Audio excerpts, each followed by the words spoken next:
L'hydrogène, oui, c'est un gaz que tout le monde connaît, et l'intérêt pour ce gaz est de plus en plus important.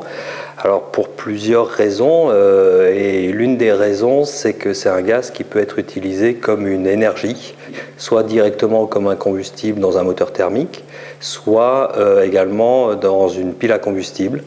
Et à ce moment-là, il va nous fournir de l'électricité.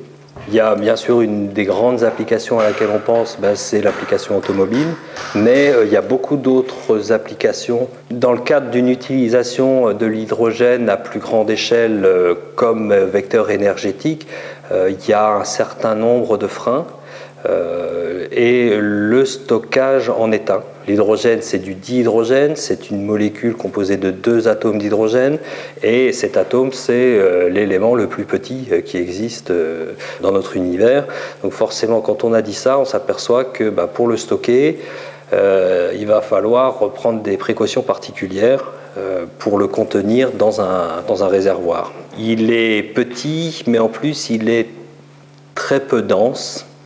Et dès lors qu'on veut le stocker, si on veut le stocker en suffisamment grande quantité, il faudra prévoir de monter de manière importante en pression pour densifier justement ce gaz. Ou alors, éventuellement, on peut descendre la température. Là, on le rendra liquide, on parlera de stockage cryogénique. Et on peut également utiliser d'autres types de stockage qu'on va qualifier de stockage solide. Ces matériaux qui ont des spécificités, qui sont capables de se comporter comme des éponges vis-à-vis de l'hydrogène, des matériaux qui restent lourds mais qui peuvent emmagasiner des quantités importantes d'hydrogène.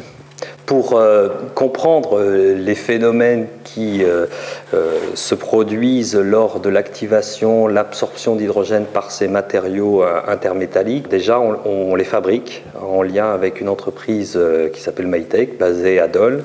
Ces lingots, ensuite, on peut, pour tester leur capacité à s'hydrurer, on va éventuellement les broyer pour réduire la taille des grains, pour augmenter les surfaces d'échange avec l'hydrogène. Donc on met le petit morceau, on ferme, on a des joints pour assurer l'étanchéité, on fait le vide pour évacuer toute sorte d'oxygène et des autres impuretés, et après on injecte de l'hydrogène sous différentes pressions. L'hydrogène va commencer à diffuser dans les sites interstitiels du matériau.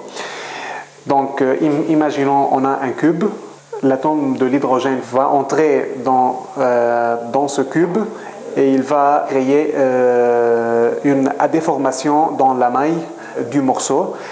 Et c'est en permanence, on voit la dégradation du morceau à cause de cet effet. Aujourd'hui, on sent bien qu'il y a une grosse volonté des industriels, mais aussi des partenaires politiques et économiques pour arriver à des solutions concrètes et économiquement viables.